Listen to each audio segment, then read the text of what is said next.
Είμαστε για άλλη μια φορά εδώ πέρα μαζί σας, προκειμένου να σας παρουσιάσουμε για πρώτη φορά ένα πάρα πολύ ωραίο webinar από τον Gray Cook. Και στο τέλος, στο τελευταίο περίπου μισάωρο, θα μπορέσουμε να τον έχουμε live από την Αμερική μαζί μας. Ξαναλέω, για πρώτη φορά στην Ελλάδα, εμφανίζεται και μιλάει και θα μπορέσουμε να κάνουμε κάποιες ερωτήσεις. Για όσους λοιπόν δεν με ξέρετε, είμαι ο Γιάννης Πένας, είμαι ιδιοκτήτης της εταιρείας HNFC Academy. Η εταιρεία HNFC είναι ο αποκλειστικός αντιπρόσωπος στην Ελλάδα και στην Κύπρο των εκπαιδευτικών προγραμμάτων της Αθλητιατρικής Ακαδημίας της Αμερικής, του FMS, της EXOS, του Cancer Exercise Training Institute και προσπαθούμε να παρέχουμε τα τελευταία κοντά τώρα 8 χρόνια τα δημοφιλέστερα και τα καλύτερα σεμινάρια πάνω στο κομμάτι της αθλητικής επιστήμης. Σήμερα λοιπόν θα έχουμε την τιμή να δούμε ένα webinar από τον Gray Cook και θα ήθελα να σας ενημερώσω για όσους δεν έχετε παρακολουθήσει το σεμινάριο του FMS ότι για πρώτη φορά μετά από 2 χρόνια θα πραγματοποιηθεί το σεμινάριο από κοντά στο τέλος Ιουνίου στην Αθήνα. Οπότε όσοι θέλουν να παρακολουθήσουν το σεμινάριο του FMS και να πιστοποιηθούν για το level 1 και το level 2 θα μπορέσουν να το παρακολουθήσουν από κοντά. Και για τους φίλους μας οι οποίοι είναι μακριά και δεν θα μπορέσουν να παρευρεθούν, θα υπάρχει και σε live streaming, άρα θα μπορούν και πάλι να το δουν ζωντανά. Το webinar που θα δούμε είναι διάρκειας περίπου 1,5 ώρας, οπότε το ξεκινάω ευθύς αμέσως και όπως είπα παρακαλώ να στείλετε ό,τι ερώτηση έχετε στα αγγλικά στο chat. Hi guys, I'm Gray Cook and I'd like to talk to you about how functional movement systems has actually helped change me. A company that me and my partners started and a concept that we've been really sort of pioneering for the last 25 years. A functional perspective has actually changed the way that I think about things. And so changing movement and changing minds are what we're going to talk about today. And if you've already embraced functional exercise and functional evaluation and testing and screening, the next thing I need to challenge you to do is make sure you talk about it in a way that people can understand and consume and embrace, because if you're saying the right things and they cannot use them in a practical way, that also doesn't fit the definition of function. Function doesn't overcomplicate things. It makes things practical and accessible. And so listen to the way I present this message. And even if you think you know what I'm going to say, imagine the way people might hear what I'm saying different compared to the last time you talked about function. I've had a way to police and watch the way I talk about this for quite some time. And right now, I actually think the tests that we do, the metrics that we process, and the advice we give is sometimes at a higher level than the way we simply convey the process in which we're doing. So we're going to go into that today, try to clean up our language in the functional perspective. First of all, I can pull everybody into the conversation. How many of you see the need for exercise in modern movement development? When you look at a lot of the health problems that we currently have and a lot of the fitness problems we currently have from elementary school all the way to the golden years of your life, how many people could probably benefit from a little more exercise and activity? And we're all like, yes. And when we look at that, there is a matrix running in the back of your head. And I've got this little 3x3 going. And if you think about it, we've got your health care, we've got your fitness, and we've got your performance. Your health is what's going on right now. That means we could go in and measure a bunch of things and say if you're healthy. And your performance is how you're doing, okay? In your job, in your sport, in your activity, hobby, in your entire lifestyle as a parent and vital part of the community. How's your performance? Are you making your appointments? Are you successful in your endeavors? Fitness is sort of a prediction. How fit am I? And that really begs, what environment are you trying to be fit in? Because if you're trying to be a Navy SEAL, you could be highly fit, but not as fit as the rest of them, and not fit enough for that group, but easily fit enough to go to your local gym and be a success. So when we get to fitness, the environment is very important. But the things I want you to consider across the top of that graphic, the awareness, protect, and develop. There are things that we must be aware of in our health if it's going to get good. Once we are, we protect ourselves against certain things that could compromise your health. And then we seek a development strategy or a way to make things better if we're going to be proactive. And if you're wondering what to work on in this little thing, work on your health awareness first. protect yourself from things that could hurt your health, and then develop your health to the point where it's pretty sustainable and pretty consistent. And then go to fitness. And first thing is, what do you need to be aware of that you may be unaware of in your fitness, and then go through that line and then go all the way up to your performance. And if you'll do that, always starting at the bottom and working your way up, always starting at your awareness. Do you know what is the next best move for you to make? And work up through that physical development, I think you'll find your answers pretty well.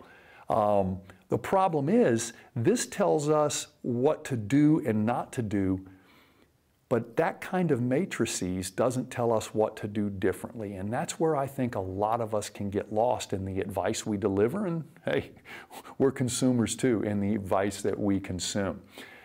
Just to give it a perspective, and I can speak about Western culture here in America, according to the CDC, NIH, and other agencies, greater than 95% of Americans do not participate in 30 minutes of daily activity.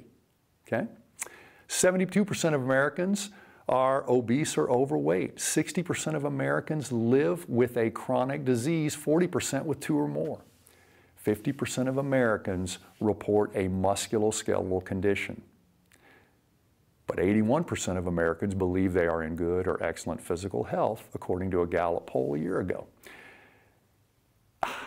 I don't know what to do with that, but I do think we see that the perspective of what most Americans think is good or excellent health is not represented in the statistics we've gathered on this very same population. Working with athletes most of my professional life, at even the highest level, we have a way we talk in those facilities. Somebody's confidence-reality ratio doesn't jive. You have way more confidence than you in reality, and it's a forgivable thing, because who influences that? Media, marketing, and people trying to sell you things will make you think differently about yourself than you really are, because they're trying to sell you something, not necessarily make you better. So there's a lot of things that it can influence our perspective, but I think we would all agree that the perspective of most Americans of their health is probably a little less than they think it is. I can embrace that because there are sections in my life where I thought, until I took a test, I was way healthier than I was way fitter than I was, or I was performing way better than I was. And embracing that is how I got to the next level in my personal and professional development. And I'm sure you guys could evaluate the same things in your own life. But until we lean in and realize that what we're confident about may need to be challenged, we're not going to get better. Keep it in a growth mindset, not a fixed mindset, and you'll find out that you can grow and adapt all the way through your life.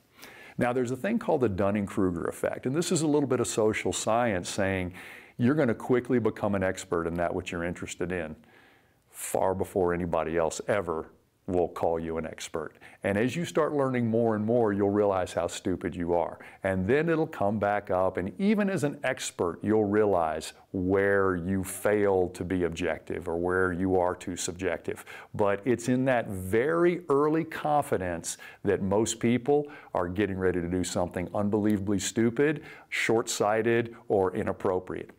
And I think most Americans making the assumption that they're in good or excellent health when we have these stats right at our disposal is probably them consuming fitness information and health information, that huge glut of information we get from media and other markets and the internet, and then thinking that we fit that. Watching a football game doesn't mean you can play in one, but somehow if we sit there long enough, we'll think that we know more about this and what it takes to do that than we do. We must temper our confidence when solving big problems. And it was easy for me in the early days to say, yeah, people just need more exercise, but we're past that. Did you just see the confidence level of most people's health? Most of these people, considering that they're in good or excellent health, could start any exercise they want without problems and do fine. But that's not going to happen.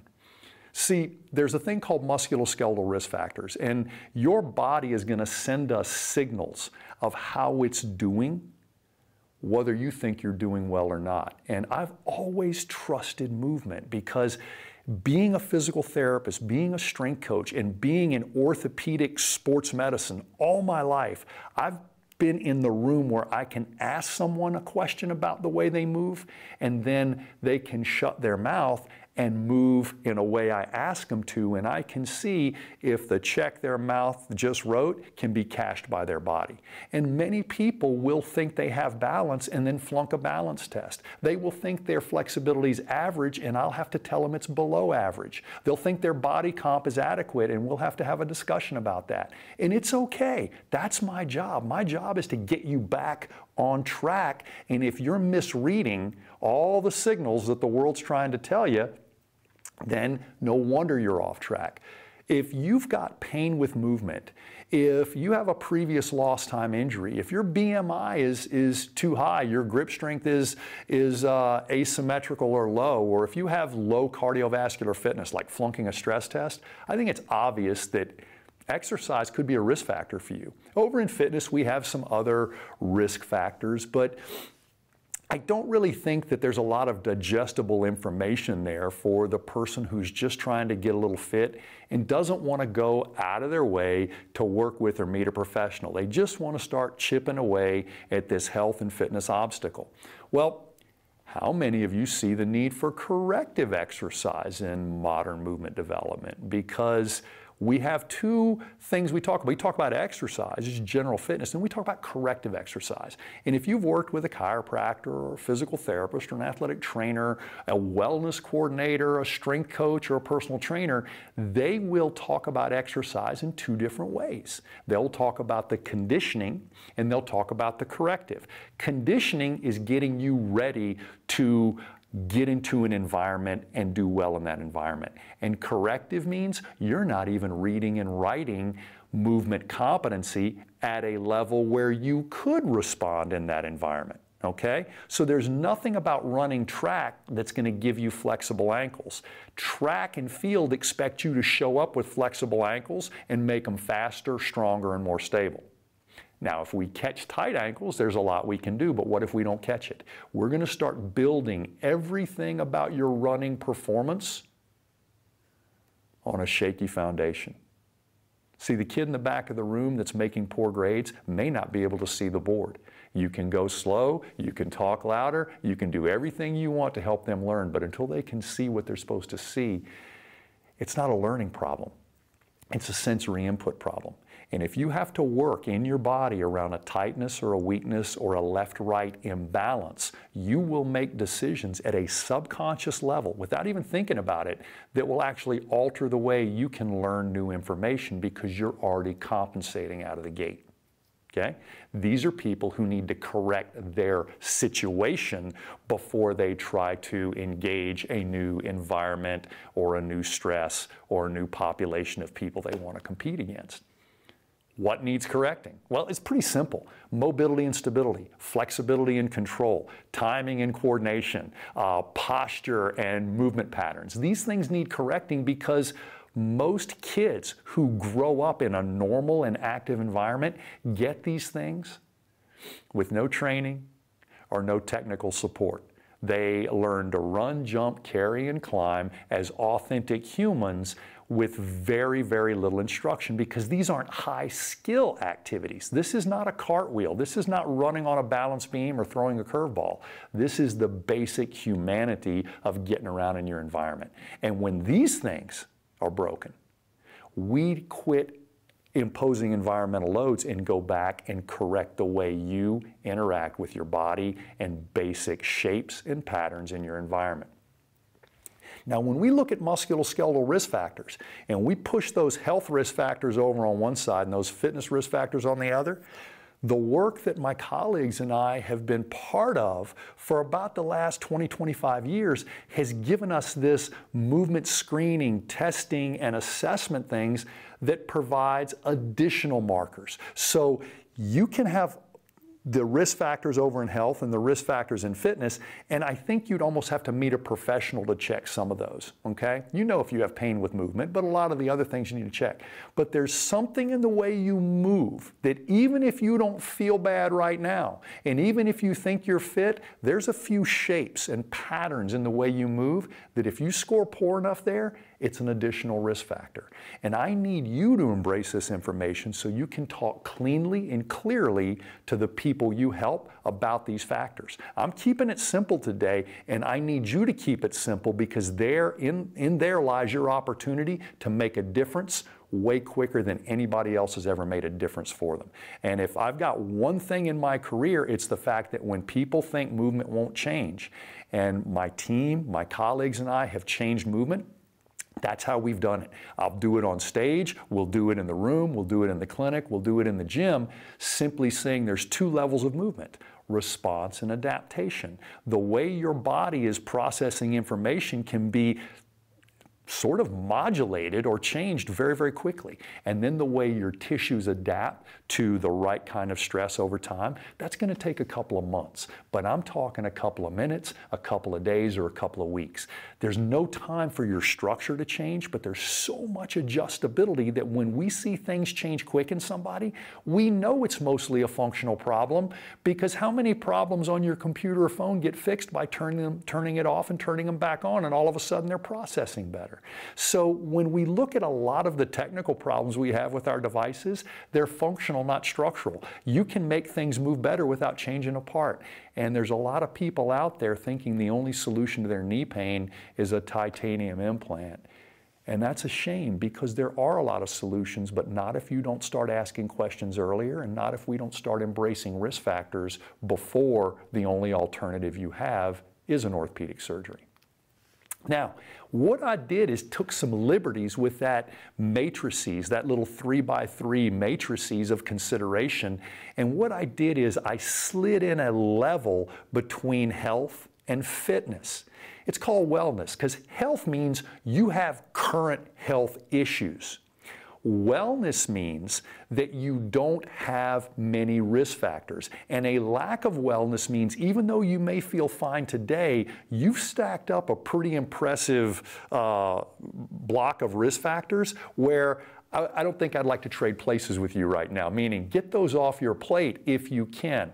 Now, also in the old matrices, we had awareness, and we had the things we need to not do, protection, and we had the things we need to develop. But a correction is something you need to do differently. So we just added some real estate to a technical and scientific consideration map that we have to add for the modern population, and I just explained why. 80-some% of Americans think they're in good to excellent health, and that's a lie. And we got to find all the people telling themselves a lie that would rather know the truth, and there's some things we can do with this to put them on a path that'll actually start changing things in a quick and measurable way, so you'll know if you're going in the right direction or not. Now, the relationship. We're really looking at relationships like quantity and quality. But too many times when we look at our fitness or our health, we look at the quantities of things, not the qualities of things. And when we start looking at movement, the first consideration should be quality. And then once you're effective at this particular movement endeavor, we are interested in how big, fast, strong, or sustainable you are. But if you look at what happens with healthcare, I've been in many healthcare models that seek to be more efficient before they ever ask, are they effective? Doesn't sound too good, does it? You got to be effective first. And then the market and the business and the distribution of your service will make you efficient or put you out of business. But if you seek to be efficient before you're effective, you can be very, very cheap and accessible. You just won't make a difference. So therefore, why would I want you? Okay? How does this look with movement? Well, there you go. There's a foot's relationship with the ground. Okay? And there is a foot's relationship with the ground. Now, they're both having a relationship, but one has a direct sensory contact with the earth. The way we have walked for most of the time on this planet was a lot more like barefoot or just a piece of protective leather than it was about this cushion shoe that laces up and allows you to do a lot of things wrong with your feet, but not suffer from them.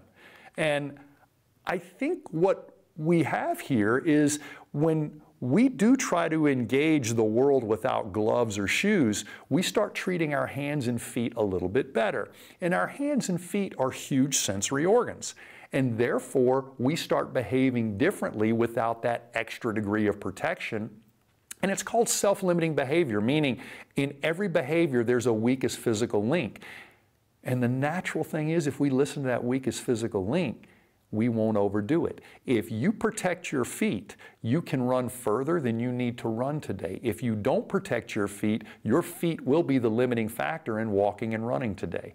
And so it's hard to overdo it when you don't have training wheels. Get what I'm saying? So for most of our time on this planet, we were limited by our ability and our environment, and we had to grow stronger in places and faster in situations and more flexible in some situations, and we didn't have the buffer that modern conveniences add for us. So that little 3x3 matrices will pretty much keep you on the planet and pretty safe because it is self-limited. It is taking your weakest link and making it on the dashboard all the time.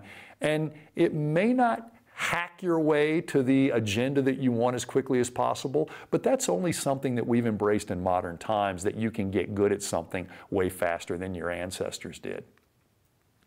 Now, the person with the shoe, the person with the big old marshmallow under their foot, the person with the ankle brace, the person with the knee strap, the person with the back brace, the person that took an ibuprofen before a run and uses some Bengay on their knee after the run. Yeah, they're not self-aware and they're not doing self-limiting behavior. And so it's been very easy for them to quit looking at the musculoskeletal risk in exercise and only seek the metabolic benefits of exercise. Meanwhile, musculoskeletal as a health issue is on the rise, even in the presence of metabolic. So we have a lot of people right now that are going to be told by their physician, you're overweight and you're inactive and you need to exercise more. And they're getting ready to go lace on some shoes and look at YouTube and start consuming exercise. And actually, they're going to bring that orthopedic issue to the surface quicker than it would have come to the surface in their own sedentary lifestyle. So the very first time they take their doctor's advice and decide to get more active, they're going to get bit with an orthopedic issue long before they change their metabolic profile. So they're not going to lose weight. They're just going to have one more excuse not to lose weight. However, if we use an externally limiting matrix, if we insert these wellness risk factors, and once we get you through your health crisis, we consider these risk factors as you're exiting rehabilitation. And if we consider these risk factors as you're entering fitness, then we'll know exactly what needs to be corrected, and we'll know hopefully what not to do, and then once it is corrected, how to keep it from eroding back to that state. So there was a place in time where a 3x3 matrix consideration of your physical life would have been just fine, and it's behind us. We are not self-aware.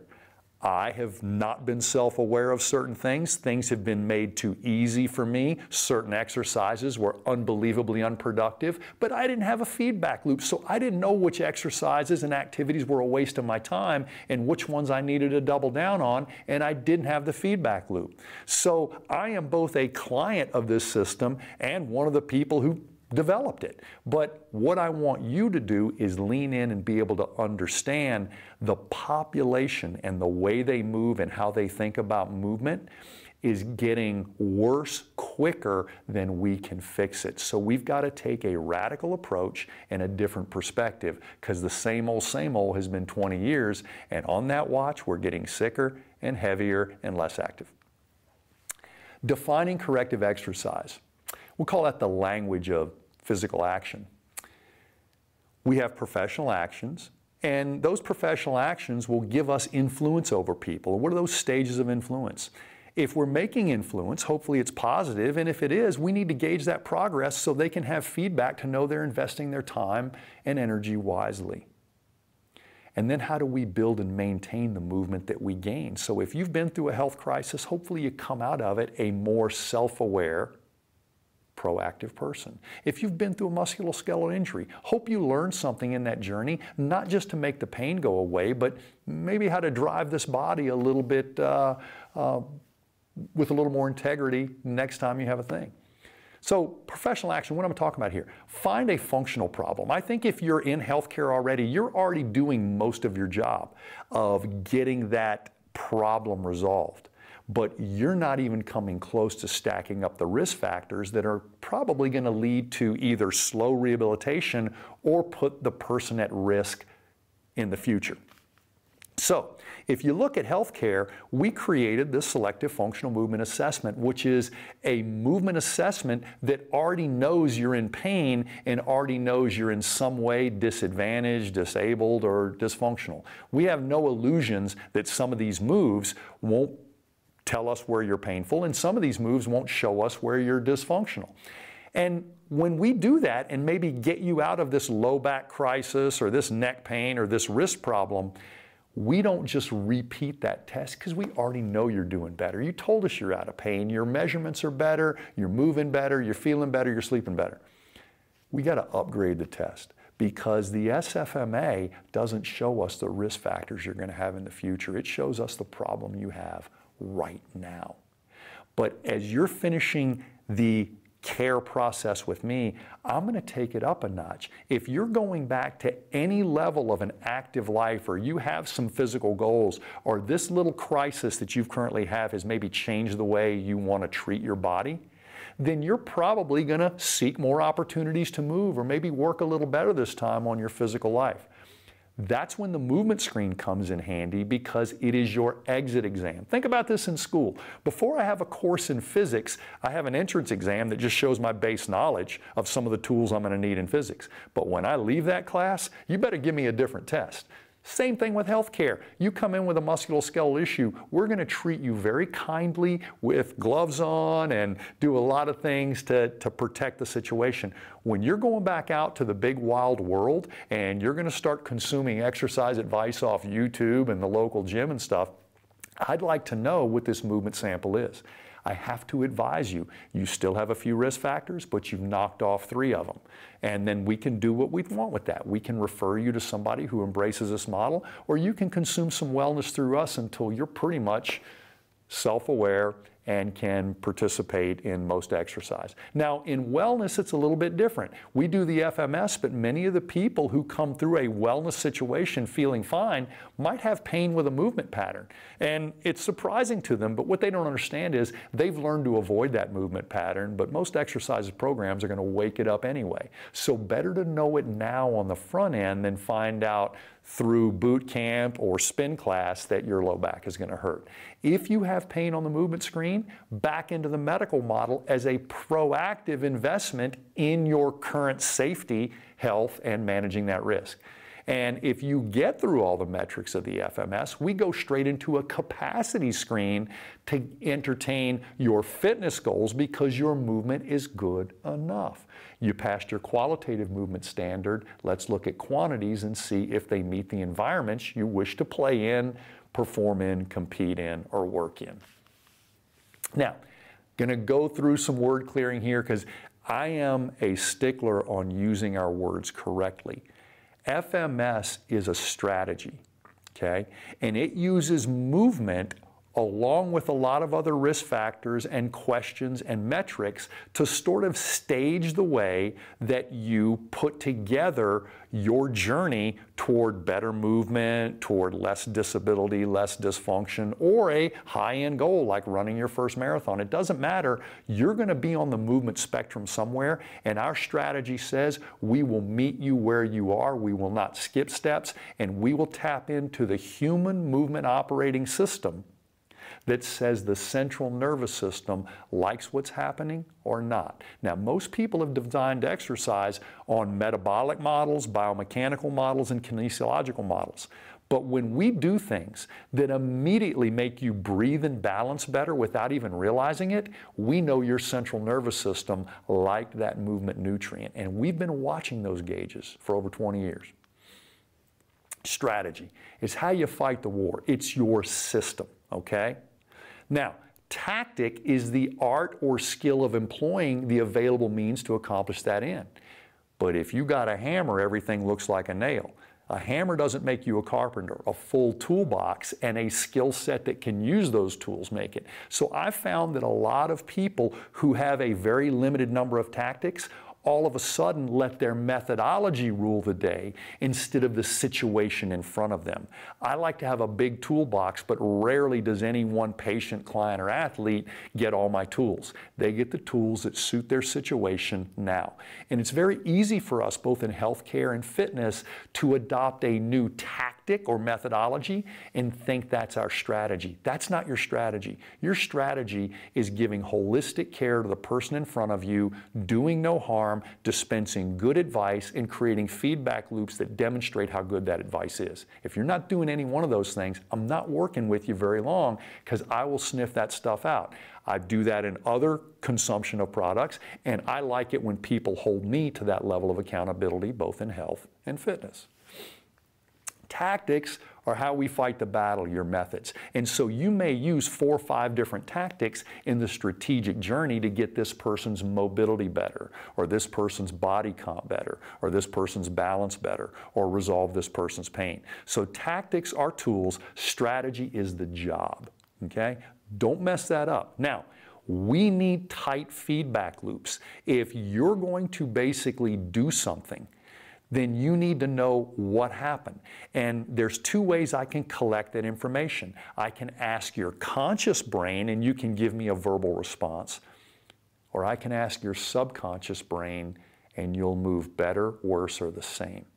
Okay? Because I'm not going to ask you to do a high skill move. I'm going to ask you to do something as fundamental as balance or a movement pattern you've had since you were 2 years old.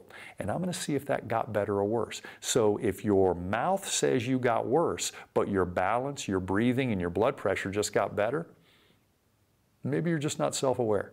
Because a lot of the metrics that determine your state of readiness are getting better, and yet you think you're less ready. No, we just need to align you with your body. And I think we're all living a more measured life right now between the watches you can buy and the rings you can get and all the different types of feedback loops you can do. But if you're not going to listen to it, don't get the product, okay?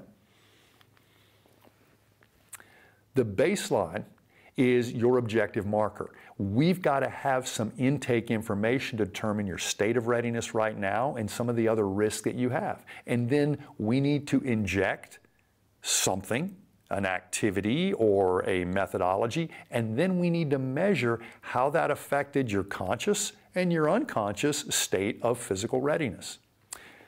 Stages of influence. Practice clear communication for risk, okay? Movement pattern dysfunction and balance problems present risk and complications to physical activity and exercise. This means a general approach to exercise with today's population can potentially create more problems than solutions. All right? Those stats I gave you in the very beginning, every one of those people already made the assumption. 81% of those people has already assumed I am healthy or in great health, and therefore it is my right to consume any type of exercise or activity I want free of risk because I'm healthy or in excellent health. The risk factors that they think they don't have are some of the ones they do, statistically speaking. So they're going to do the right thing in their mind and get the wrong result. Exercise is not that democratic anymore. You are not qualified to consume this, and if you do, you're basically bringing yourself into risk that you don't need to have, because one of the worst things in athletics is not a loss, it's an injury. Because now you can't even compete. And every day you don't get to compete, you get further behind the people who still get to compete. So the number one thing you got to be, if you're going to develop yourself physically, is present. The number 2 thing you need to be is let's reduce risk so you can be present tomorrow. Now, dealing with somebody's awareness is a very hard thing. And so we must challenge the way we communicate to make this not threatening. It is the understanding that something is happening or exists and that you're in line with the way that's being read everywhere around you. So if something's going wrong and you're not even aware of it. We call that subconscious dysfunction. See, if you get a balance problem, but it comes on to you over a 5-year period, you're just going to walk a little slower and be a little bit more wobbly, but it's going to feel normal to you because it took 5 years to get that way. Now, when I evaluate your balance and said, oh my gosh, if balance were a grading scale, you just got a D-. You just became conscious of your dysfunction. I elevated your awareness. And that's what a good assessment, a good screen, and a good test, and a good person administering that does. I don't read you everything that I found wrong with you. I go to the thing that you will understand the best and the thing that is probably the pivot point. I need your balance to change pretty quick. So it's on me now to create advice and programming that will quickly change your balance. And by the way, when we did your balance test, you tried as hard as you could, right? Yeah. So it is not under conscious control. Your limitation with balance is something you can't control. But if we can elevate that in any of the exercise or other activities we do, that would be a good thing, right? Right, good. So now we're going to go into conscious function. I'm going to ask you to do some different things when you balance, and I'm going to challenge your balance in a few different positions. That experience will either yield better balance, the same balance, or worse balance. And if that experience is positive, it will become the exercise I ask you to do. If that experience is negative, I will not ask you to do it anymore. And if it's the same, and I've got a reason maybe that your system could be responding slowly, I'll ask you to invest in it for about a week and see if it'll make a slower change. But there's absolutely no way I'm going to ask you to keep doing this if I can't make it work when we're working together. Now, when you get into subconscious function, that's that barefoot hitting the ground, knowing exactly how to run, how to balance, and what to do. And that's that self-limiting awareness that I think our physical history has brought us to. And because of modern conveniences and sedentary lifestyle and the fact that you have access to a lot of food you don't really have to work that hard for, we've gotten a little disconnected from what it actually takes to feed yourself for a day if you had to do all the work, because that would be enough fitness for every one of us. We wouldn't have to join a gym. Protection. Many things in our physical life we got to protect ourselves from.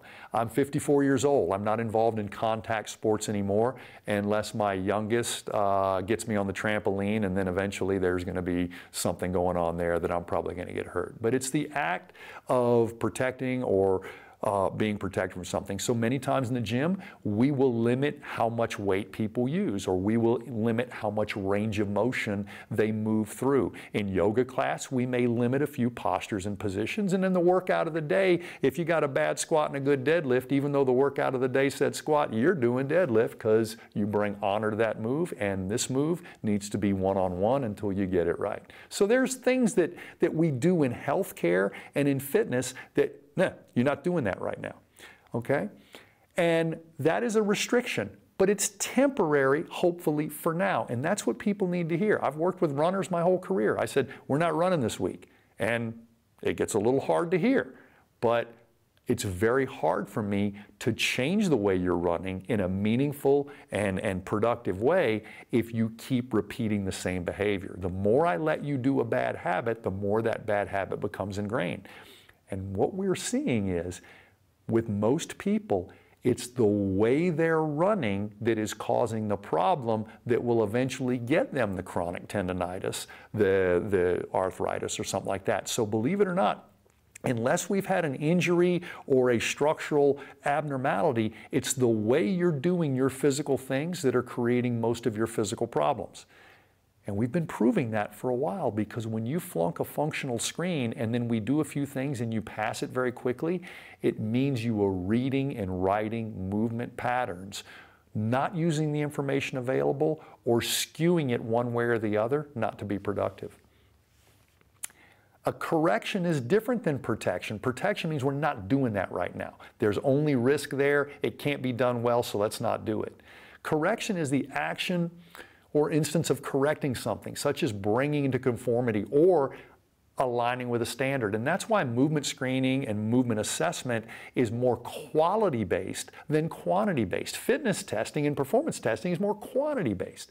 We get the qualities out of the way up to make sure you're reading and writing environmental movement signals like you should.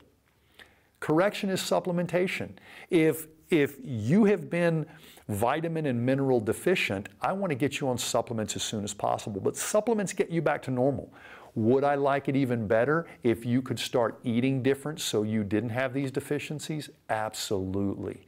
Long-term vitamin use may not be what I'm trying to sell you. I'm trying to teach you how to have better lifestyle choices, better dietary choices, and even then, if you still have a deficiency, we'll supplement it. But getting you off of supplementation is why we put you on supplementation most. It's just to get you back to normal quicker. But every time we ever put training wheels on a bike, there is an intention to take those off. Every time we ever found somebody who's vitamin and mineral deficient, there's an intention, hopefully, that we get your lifestyle managed so you don't need to do as much of this. And every time I've ever issued a corrective exercise, I had every intention of taking that back and telling you to walk more, telling you to play more, telling you to do that thing more, hike more, play a little more golf, just walk around, don't ride the cart so much. It's one of those things to get you back into those things that engage you. Those temporary supplementations are corrections. Some people will need to correct longer, and some people will need to correct the rest of their life, and that's just the way things have played out. But the quicker we catch it, the less supplementation you need and the less long-term supplementation you need. Supplementation for now. Now, development is the act or process result of making, active, or promoting physical growth and balance. Part of our life we spend growing to adulthood. Once we achieve adulthood, the best performers in the world achieve a homeostasis or balance in what? Their health, their rest and regeneration, their training loads, and their performance. They're not imbalanced because what we've seen through all these physical tests we've done is the more out of balance or myopic that your fitness or physical endeavor is, the greater risk you carry in that. Because we are a fully functioning system, we can't let systems erode so other systems can be overtaxed. And that happens a lot. And I think the saddest place we see it is in the over-focus of a single sport in a developing child. When they are given a central line of activity and all these other activities are taken away from them, they don't develop. How would you feel about a child that only went to school for one subject? Well, that's how I feel about a child that only has a physical life in baseball. It is the same thing. They need a richer diet of movement to wholly and fully develop. If they have a chosen sport, that's great, but there are other ways we can play that are different than that, and in some ways actually rebalancing for that. Now, development should be considered a managed investment for now. Okay? Managed means anything that's getting ready to send you back out of balance, compromise your health, your wellness, is probably going to cost you more performance than it's going to gain you. And I see a lot of people seeking success instead of managing failure in the best way they can. And I want to expand on that in a moment. The gauge of progress. You must test and retest the response to corrective exercise objectively. I always ask my patients and clients and athletes, how'd that go? How'd that feel? How you doing now? But you think I believe that? I couldn't be the person I am if I took everything you said at face value. Many times people come in my office thinking they have knee pain, and they've got a pretty serious back problem that is causing knee pain, okay? They needed me to see clearly through what they were pointing at so I could get to what is reality and help them with that. So I do want to know what you think, and then I do want to run tests and screens, and I want to see if what you think and what I think lined up. And if they didn't, we're going to spend a lot of time bringing those two things together so we can get on the same page and we can start helping each other do what we got to do. So corrective exercise should demonstrate a measurable change in movement pattern quality in a short amount of time, in a single session, or at least within a week. Now, I know a lot of you may take issue with what I'm saying, but I've put my reputation on the line for 20 years. I'll grab somebody in the audience who has been trying to get more flexible all their life and can't touch their toes, and we'll change that while the world is watching. Because I don't see it as a tight body part, I see it as a bad pattern running in the background. Now, I always pick the right people to do it with. Why? Because I know they have more potential, and it's obvious they have a functional problem, not a structural problem, and I've learned to recognize that through the way that I have learned to screen and assess and test movement. But we can change movement and we can adjust it in real time, but usually it's not passive. That means I can't give you just a massage or a manipulation and expect the movement to rewrite itself. But if I give you a little bit of help and then make you go through a little bit of struggle that's scaled to your experience, you will emerge from that with better balance, better breathing, or maybe even a better movement pattern without particularly practicing that one thing. Now, we all focus on success, but most of the people who are successful, when they tell you the story of how they got there, it doesn't seem as easy as you wish it would be for you. It's a favorable desired outcome to follow after another in order. See, success comes from the word succession. That means if you stack these things in the right order, you'll get to where you want to go. And if you do them out of order, it won't work out so good for you. Now, success is actually knowing when to hold back and knowing when to move forward, and that's why we hire coaches, trainers, and that's why we consult with doctors and therapists. So let's go to the other side of that. Failure is falling short. It's a state of inability to perform a normal function. And a lot of us don't like that word. That word makes us feel bad about ourselves. It's probably been used incorrectly over time. Listen, failing a test just means that in real life, you're probably going to get some pain if you keep going in that direction.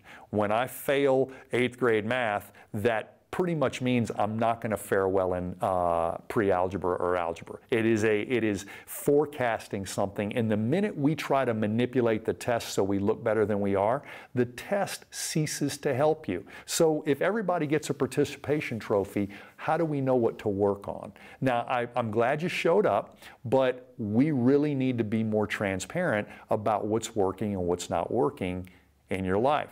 So this should be a state of clarity. We should have a line. And we do have that line in healthcare. This is hypertensive. That's not hypertensive. Everything on that side of the line is hypertensive. We got the same thing with BMI. We got the same thing with PSA levels. We've got the same thing with blood sugar. We have this line. Don't cross it, okay? That means you failed, or that means we're not managing something right. We got to hold that line, and it doesn't have to be cruel. It can easily be informative because we want a non-failure strategy.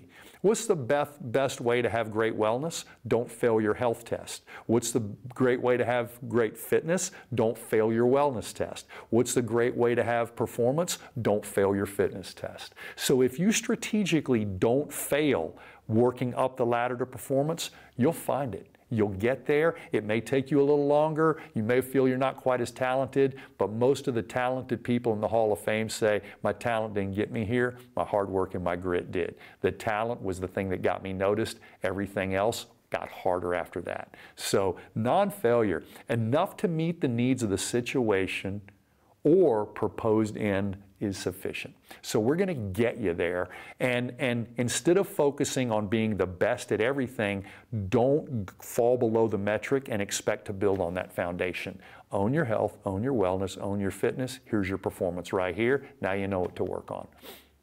Okay, non-failure is the buffer provided by sustainable adaptation, and it's undervalued, okay? Adaptation means didn't fail today. You did everything you were supposed to. Did I get success? Well, I don't know how you value success. That's much harder to measure. Don't fail. So when we threw out movement screening, we got a few things we don't want to see in a movement screen. I don't want to see pain on any of these movement patterns, and I don't want to see dysfunction. What do we want to see on an SFMA? I want to see exactly where you're provoking pain, but I also know underpinning that are some patterns that don't hurt you that are very dysfunctional and could be contributing to your current state of pain. So we have a systematic and tactical way of meeting you at the level you're at, but the strategy is not a success strategy. It's a non-failure strategy, step by step, layer by layer to your goal. And if you're going to undermine your health to get your performance, it's not going to be there long. If you're going to not listen to your wellness risk factors to get your fitness, you're not going to be fit very long. And if you're going to skip over your fitness to get to performance, you're not going to be there very long. So each of these is laid in there not as an obstacle that is to slow you down. The obstacle is what you need to get to the next place. Building and maintaining movement. Are we treating the current problem, or are we reducing future problems? And I think we can all own that in healthcare. We barely have time to take care of the problem you just laid at our feet, much less be a health advisor for your future. And yet, I don't know, dentists did that. Why can't we do that? Dentists demonstrated that if they have a proactive opportunity to see you twice a year, they can prevent problems and save you time and money, save your provider time and money, simply by being proactive with your dental health. And we trust you to do it, but not that much. So it is possible in many health systems to be more proactive. I think musculoskeletal medicine is one of the last ones because the musculoskeletal system has so many complicating factors and so many things that can go wrong that if we're not proactive here, it's going to be very, very catastrophic for our physical life in the future because most of the athletes that I've actually had a chance to help, I could have prevented the problem they had, but they didn't seek me out as a strength coach. They sought me out as an orthopedic specialist in physical therapy and sports medicine. And when I saw their problem and we resolved their problem, we also found an opinion, an awareness, and a problem that had gone unnoticed for quite some time. So I showed them a new gauge on their dashboard to watch, and then they don't have the problem anymore. But it doesn't warm my heart to know I'm working on things that I could have prevented if we'd met 3 months earlier. So I know that it's easy for healthcare to say, we're disadvantaged, we don't have enough time, we can't do it from here. So be the change you want to see in the world. There are ways you can implement this model and be successful at it. It hadn't hurt my success at all. So, the SFMA helps us accurately diagnose and manage the current problem. The FMS helps us accurately identify their wellness status and manage the risk of future problems. If you currently have pain, the SFMA is more important right now. And if you think you're in good health, the FMS will tell us if you're right or not. So, health, quality state of being, health especially, activity, goal, okay? Should the minimums apply to you? Are you free from disease, injury, and pain? If you're not, then that's where we're going to start. Wellness and function. Any group of related actions contributing to a larger action. You ever heard the whole is greater than the sum of its parts? Well, when we put all your health parts together, they create a whole of wellness that we can't see from healthcare. We need to do a few more tests and look at those risk factors. Can we meet the minimums? Are you free from dysfunction? Do you own all the movement patterns that you should be owning right now? If you don't, that's a wellness indicator that your future is not going to go as well as it could. Fitness. How many times have we tried to fit our square peg in a round hole environment? It's not going to work. And so anytime we ask a fitness question, it's not about you anymore. It's about you in the environment you wish to be successful in or hopefully just don't want to fail in. Okay? So the quality or state of being adapted to the environment so as to be capable of surviving. Remember, long before fitness was used to describe clothing and workouts, fitness was a biological imperative saying, are you fit for your environment? Can you handle it if things go sideways? Can you handle all of the environmental challenges right here? Or are you riding somebody's coattails to get to the next place? Okay? Did you meet the minimums, general or specific, and are you free from fitness deficiencies? Are you free from poor cardio? Are you free from coordination problems? Are you free from strength and stuff like that? And performance is your ability to carry out an action or pattern or behavior that's specialized to exactly what you want to do and the way you want to express yourself. Your fitness is not your performance. Your fitness is a predictor of your performance. Your performance is how you did today, okay? Can you maintain the minimums of non-failure, general or specific, in whatever endeavor you're physically active in? Back to this matrices. We have found more opportunity to enlighten people in the highlighted line and column than in anywhere else. Why is that? Because it's the one thing that's undone in our health and fitness model, and it's because the human being has changed in modern society really, really quickly, way quicker than the programming and healthcare protocols can address the problems. When we're going into movement education, we have information, we have experience, and we have reflection. And if you thought about learning dance, gymnastics, martial arts, or wrestling or something like that, you would realize that you take some information, you take it to the mat, you take it to the field, and then you sit with your coach and you analyze the good, the bad, and the ugly of what just happened. And that is the learning loop. Movement education is not a verbal thing. If it's not physically experienced and then reflected upon, you will not grow. And so we can't just give you lectures and you just get fit sitting there. There has to be an experience, and you must confront that experience and say, what did you do wrong? What could you have done better? What did you do great? What are we going to work on next time? And when you have that learning loop, we see things get better. There's a great book out called The Talent Code. There's another one called Talent's Overrated. And it's this deliberate practice. And from some of the, what looked from the surface to be a poor training environment, emerge amazing athletes. That's because they got this balance of information right. A little bit of information, a little bit of experience, a little bit of reflection. We go back into information. What else can we do? But this is what the internet has given us.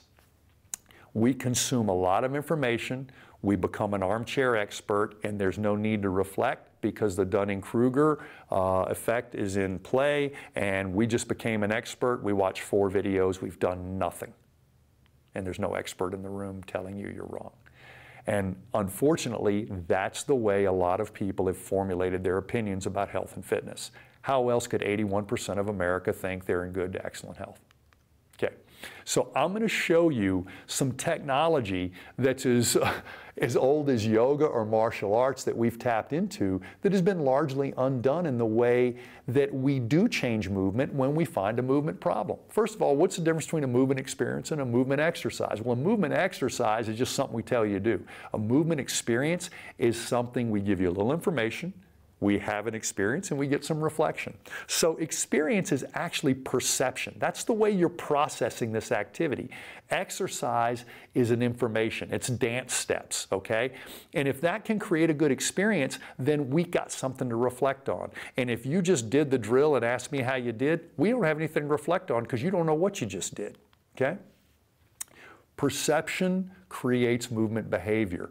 And then the information we lay on that reinforces movement behavior. But I honestly think from healthcare all the way up to coaching, we talk too much and don't use the physical examples that are right there in front of us. Well, if I've got a bad movement pattern on a screen, I've got a bad balance test, I've got a breathing screen, a grip strength test, if I have something that you can't talk about, you must do, and we make that thing better without you practicing that thing, your central nervous system likes the experience. Repeating that experience will become your exercise, okay?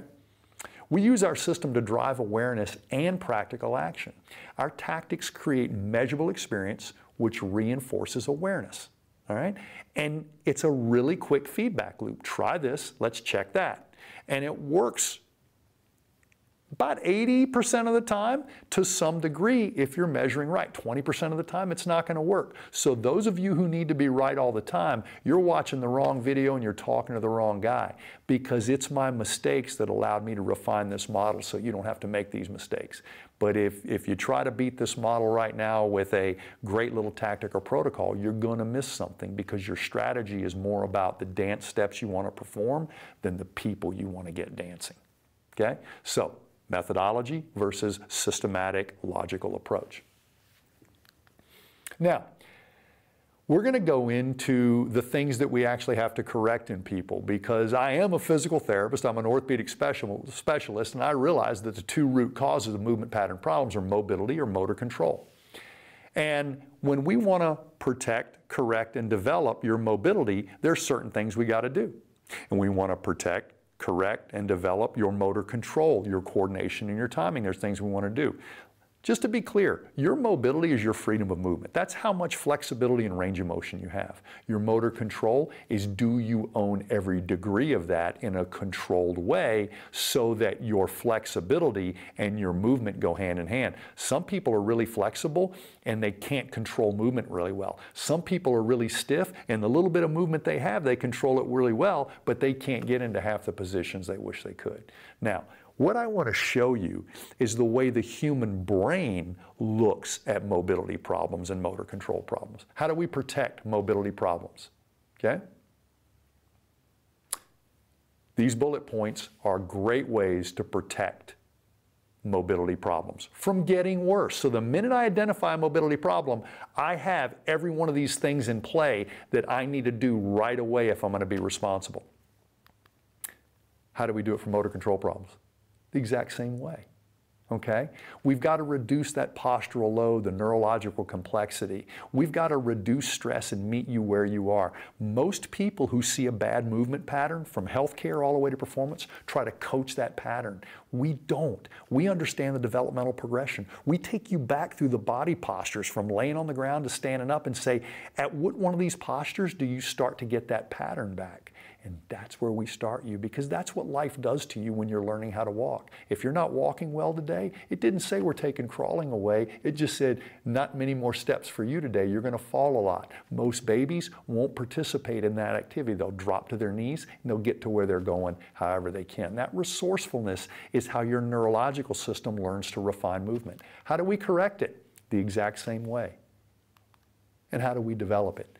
The exact same way. So many of the rules to fix movement, whether you're stiff or whether you're sloppy, are exactly the same. Let's see if we can honor these things that protect, correct, and develop movement and find a simple strategy to see why sometimes exercises work for us and sometimes they don't. Experience. I've done this thing where I get people touching their toes. I did it on a talk at Google that you can find. I've done it on stage most of my career. But it's basically me saying, listen, you've got a bad pattern. I'm not quite sure you've got a bad part. If this doesn't help you right away, you probably do have a bad part that I can't overcome in a single session. But if you're running a bad pattern, I can do a pattern interrupt with your movement and recalibrate you almost as quick as you can reset your phone, okay? So the reset, the reload usually takes about 1.5 minutes. That toe touch progression takes about 1.5 minutes. So what's happening when it works? Well, some 3 plates are spinning at the same time, I guess. I am working on your awareness, but maybe even at a subconscious level. The minute I know I've matched you with an exercise, I still haven't told you how to breathe yet.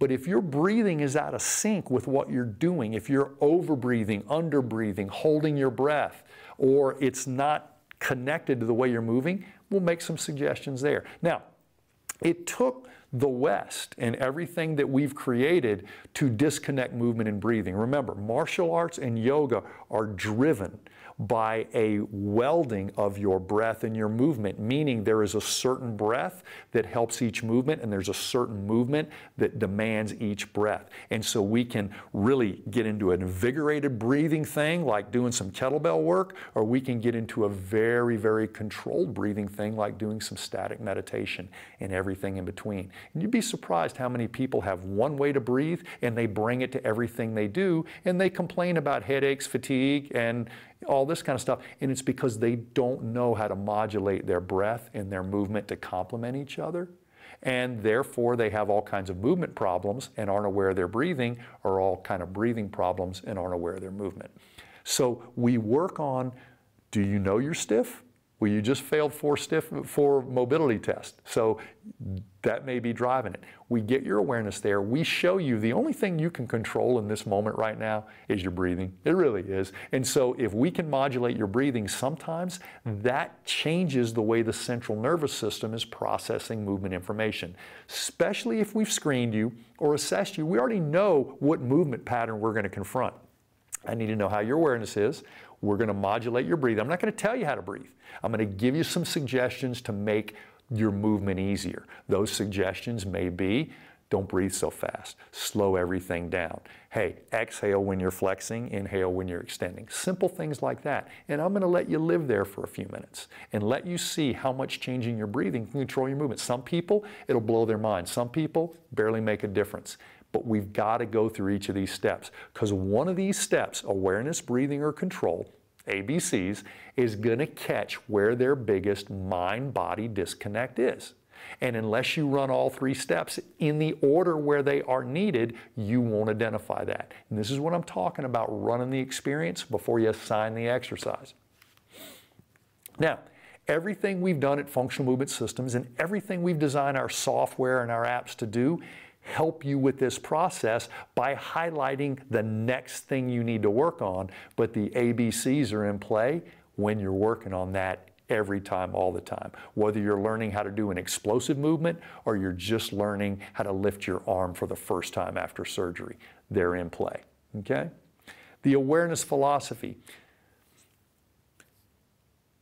Teaching movement is the agreement between our objective scale and their subjective experience. So what you're feeling is important to me, what I'm seeing is important to me. If they don't connect up, we got some stuff to work through. Rushing the awareness step is the biggest disappointment I have in some of the people I teach, because I honestly think if they do a movement screen or a movement assessment, they simply read the person's report card out loud to them, trying to create awareness. We don't. I already know you have bad balance, but you're not quite aware of it. So I will pick some balancing activities where I already know you're going to get that situation magnified, and you're going to say, man, my balance on my right leg is way different than my left. My left's way better than my right. That's exactly what I saw in testing. I'm glad you're in agreement, because I got some things I think will change that. We're going to practice those over here and come back and repeat this test. I got an 80-20 success play here, guys, that their balance could be better just by doing that. It goes really smooth after that, okay? Subconscious dysfunction becomes conscious dysfunction. Balance didn't get perfect, but it got better, and it was a minimal investment and an illumination and understanding, okay? Now, we've invested heavily in an entire breathing course, and we turned most of what we learned in that breathing course into a simple breathing screen. And we realized talking about breathing without assessing it doesn't make a lot of sense. And at Functional Movement Systems, we don't talk about any aspect of your physical life that we don't have reliable and objective tests to lay down a baseline so that we can confront those issues and see where we're in agreement and where you may be a little bit off base thinking you're better or even worse than you are. The breathing goal is not teaching or telling people how to breathe. It's using breathing to understand where we're holding unnecessary tension in our body, because sometimes that tension can change with a breath, and it was distorting movement that if you do it too long can compound your problem. So we see people who substitute and compensate when they move. That is a biological imperative. If their body is doing something without integrity, they will often make a compensation when I'm like, maybe the activity is too much or the person is not ready. Tension is not the enemy. We don't stretch away tension. It's better if people learn to let it go. If they need our help, we got a lot of tools in the clinic, but most people are carrying tension that they could easily dump if we match their movement and breathing problem with a specific path of movement that help them become self-aware and get a little training effect in the process, okay? And that's where conscious dysfunction becomes conscious function. You're going to start doing this path a little bit better. If you have a balance problem, we're going to confront balance, but we're going to start by getting off the floor and finding out where in your posture and in your transitions you get a little wobbly. And we're going to grease that groove a little bit or sand the board and see what happens. Now, the control philosophy is, I'm going to basically make you aware of a problem. We're going to go through a movement exploration. We're going to sync our breathing with some basic movements and tension dumps. And then I'm going to let you try to do the thing, whether it's balance or a movement pattern or flexibility. And here's where I think most of us drop the ball, including myself. We're so enthusiastic about making a positive change that we overcoach the control philosophy. Wait, this person just became a little more self-aware and just learned to modulate their state of readiness with their breathing. Why not let them do those two things first and see if their control gets a little bit better?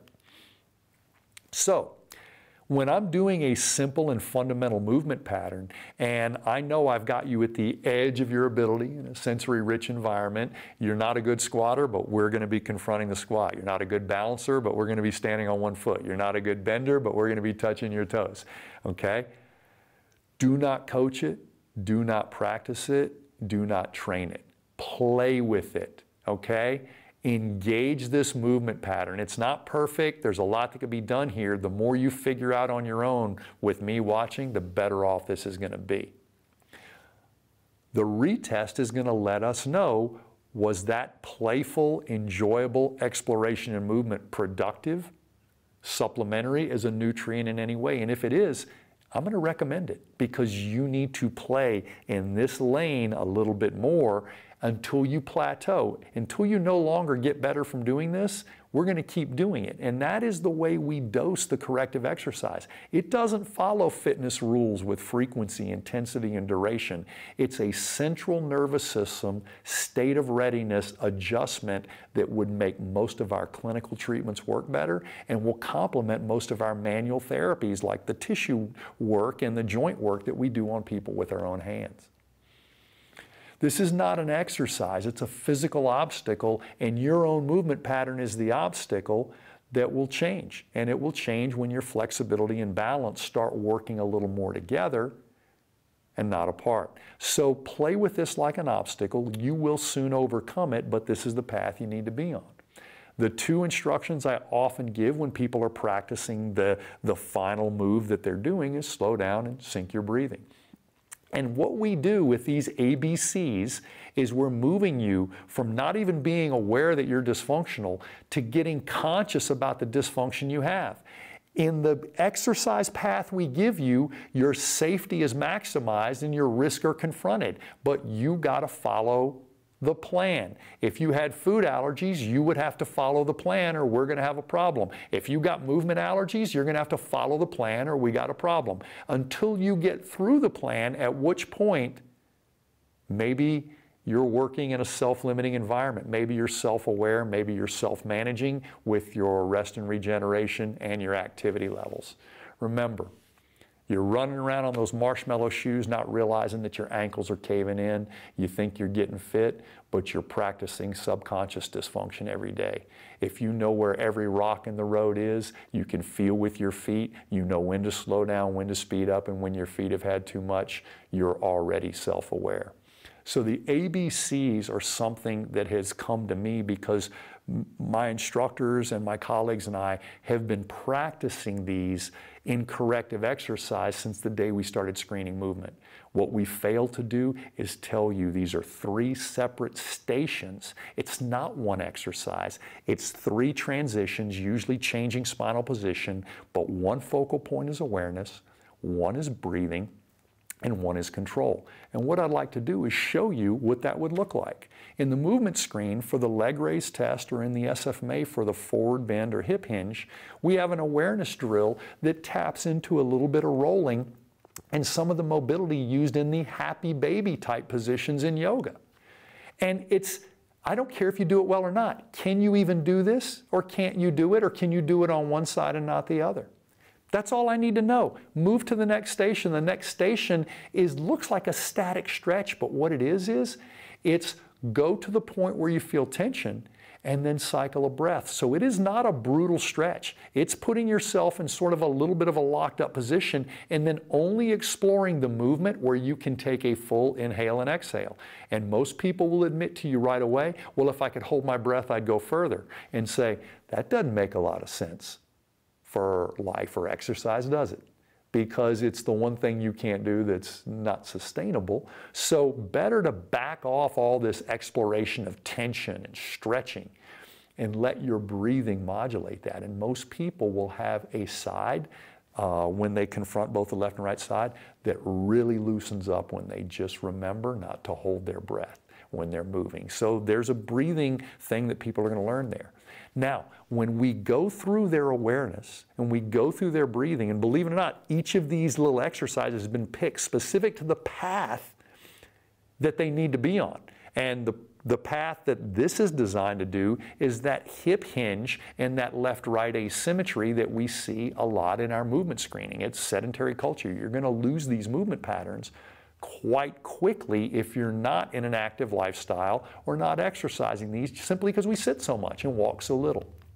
Now, if we have neck, shoulder, upper thoracic issues, the awareness drill looks completely different.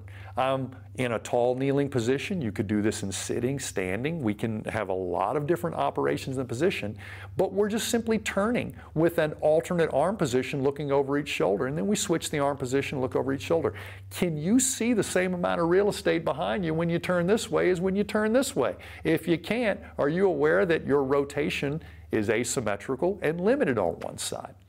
When we go into breathing, it's a little bit different drill. We're trying to keep our head and our torso in line here and explore movement, but it's not limited by how much tension you have. It's limited by how deep a breath you can take at every click of the movement. So we're not stretching for stretching's sake. We're finding that first degree of tension and breathing through it and watching some of that tension melt away for some people. Once we've gone through the two drills, we're back at a control drill where we're alternating arms in a toe-touch progression at the bottom, knowing that posture influences the way we hold our shoulders a lot. And so if we're down and forward bending and we switch our arms there, there's nothing in your pelvis or core that can influence your shoulders because it's already in a bent position. So there's very little postural drive in your shoulders when you're in a bent forward position. There's a lot of science that goes into each of these stations, but believe it or not, using the stations is simple. For every problem we find in the SFMA and the FMS, we have a 3-station challenge of experience that'll say, man, this person can dump tension and regain movement by doing this. Now, that's not all the therapy. Gray Cook still has to do some work on your neck and work on this trigger point. I'm doing all soft tissue. But many of my patients are going home the very first or second day of therapy with something that is customized and personalized like this that doesn't hurt, it doesn't cause problems, and I've already measured it makes a difference. But don't you dare do it because Gray Cook said so. You got to run these things and measure them, and if they're creating difference, or if the corrective exercises you're picking are creating a difference, run with that. What we found is if we can give you a couple different spinal positions and each station only has one goal. What are you aware of here? How's your breathing going there? What's your control and balance like there? Everything will work for you. So, I told you about these musculoskeletal risk factors. We've known health risk factors for a while. There's a few fitness risk factors, but movement screening and testing provides us with additional markers. And here they are. The Y balance test is a big hero here. That test developed by Phil Plisky and then brought into functional movement systems in the motor control screens and some of the things we do are huge. And we can do a balance test for your upper or lower body. Single limb competency tells us a lot about your future musculoskeletal risk factors. If you get dysfunctional, or if you score a 1 on a movement screen or multiple movement screens, that forecasts risk. And ankle is big, guys. We've been looking at that for a while. I think 4 or 5 of the 7 tests in the FMS can be altered or compromised by ankle mobility. The Y balance test can be compromised by ankle mobility. And if you think about it, your #1 engagement with the environment is when your foot hits the ground, and if that's a little screwed up, everything that happens after that's going to be screwed up too. So in the list of risk factors, I think we got about 16 for musculoskeletal injury now.